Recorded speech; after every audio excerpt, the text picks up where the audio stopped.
Magandang araw mga kapuso, narito po ang mga kaganapan dito lamang po sa House of Lies.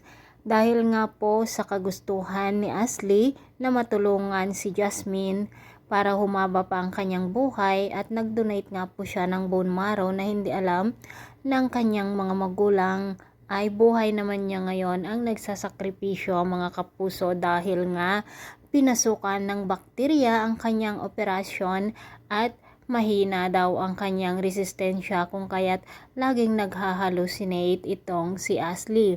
Awang-awang ang kanyang mga magulang na sina Edward at Thea kapag nakikita nilang naggaganito ang kanilang anak at sinabi nga nila na idedemanda niya sina Marge at Paulo dahil dito. Humihingi naman ng tawad sina Paulo at Marge at talagang hindi rin nila kagustuhan ang nangyayari ngayon kay Ashley, ngunit wala na silang magagawa. Pati na rin itong si Jasmine na aawa siya dito sa kanyang half-sister. Pinagbantaan nga ni Edward sina Marge at Paulo na magsasampa siya ng kaso dahil nga dito at hindi raw nila kakayanin kapag mawala ang kanilang anak na si Ashley.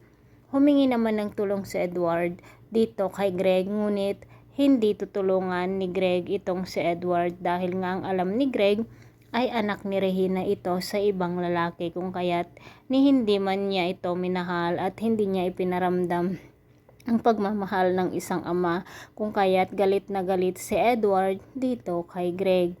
Humingi nga ng tulong si Edward dito sa kanyang kaibigan na kung mayroon siyang magagawa para makipaghiganti dito kay Paulo ay tutulungan niya ito. Sinabi naman ng kanyang kausap na lalaki na kung gusto niyang maghiganti ay handa siyang tumulong. Mga kapuso, talaga namang pong nakawawa itong si Ashley sa nangyayari sa kanya ngayon. Hahaba nga ang buhay ni Jasmine, ngunit mukhang mawawala itong si Ashley. Pakaabangan po natin ang susunod pagganap dito lamang po sa House of Lies. Sino naman kayang magulang ang may kagustuhan na mawalan ng isang anak, di ba? Kaya't kung mawawala itong si Ashley, siguradong malaking kaguluhan na naman ang mangyayari. Maraming salamat po sa walang sawang pagsubaybay. God bless.